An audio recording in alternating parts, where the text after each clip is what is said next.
I am Telka Clem. I'm another one of the NAV senior consultants for Western Computer. I'm going to lead you through the deferred revenue and when we're looking at deferred revenue, the logic that's been designed for this can be used for deferred revenue postings, or it can be used for the distribution of prepaids. I am going to show you an example of both and give you some hints of ways we might use it. So when we're thinking about deferred revenue, we're thinking about customers that have the need to record sales over a period of time and not post the entire amount during an actual selling period. Examples of that would be potentially either the sale of software or book subscriptions, or even product warranties, but certainly not limited to my list. You might have some examples in your environment that would fit this as well very nicely. So to start the process for deferral revenue, we start with templates. And on my screen, you can see that I've set up 3 deferral templates, each one of them having a code. I'm going to go into the card and show you the setup for this, and it's all user-defined, so it fits your needs specifically, and you can have as many of these deferral templates as you potentially need for your setup areas. I've named this one 10-month warranty. It's to cover splitting the revenue for a warranty sale across 10 months. And when I post the original entry for this deferral, I'm going to give it an account number that I've defined in my chart of accounts. My deferred revenue is a liability account, 22-120. Under the schedule, I'm going to tell the system first what percentage of the sale do I want to defer. I don't have to do 100%. What I've done for my warranty here is that I want to actually defer 75% of the actual sale of that warranty. The calculation method then tells it, how am I going to calculate this? Am I going to do a straight line, an equal per period, which would be an equal amount? Am I going to do it based on days within the period? If you're on month, that would be the difference between 30, 31, or February. This year it's 29, normally it's 28. Or we have the option to do user-defined, and I'll point that out when we get to the sales order where that would be. When you do user-defined, though, you are giving either the salesperson or the customer service person entering the sale the option and the requirement to then tell the system how to defer this revenue. So I don't think it would be used as much as the other 3. Then I have the ability to tell the deferral, when am I going to start this?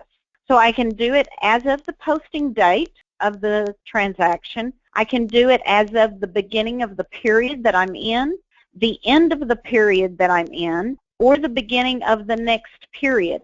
I've chosen the beginning of next period for my 10-month warranty revenue split because I'm actually going to record 25% of my sale into my current period. So I want my revenue deferral to then start at the beginning of the next period.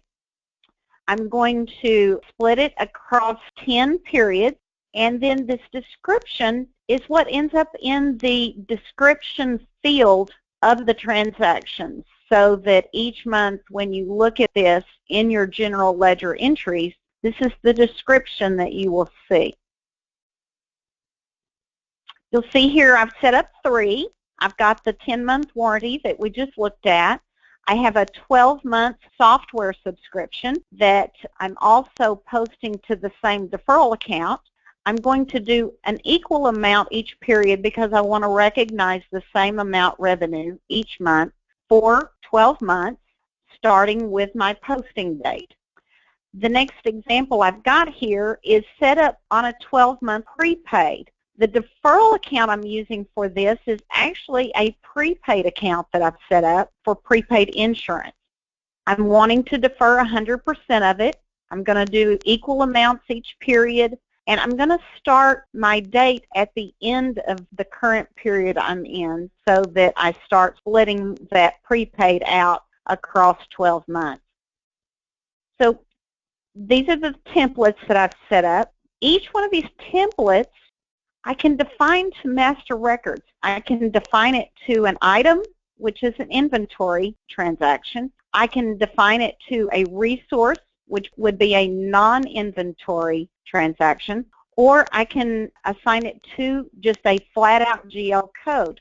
Where we define it, I've come to my resource list. I'm going to open my card, and NAV has added this field, default deferral template, to each of the item card, the resource card, and a GL card. When I drill down into it, I get to choose the template that I want. As everything on a master record, it's only a default.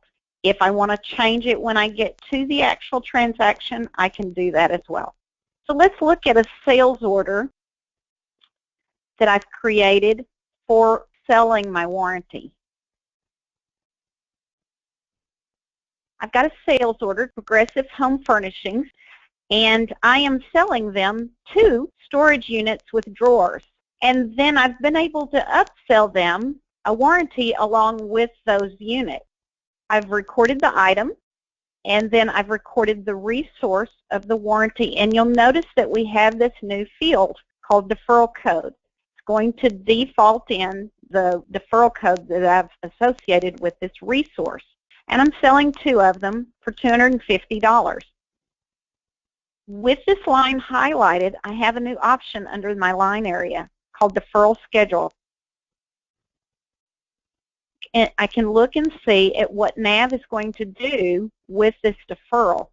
$187.50 is going to be deferred because that's the dollar amount that's 75% of my $250.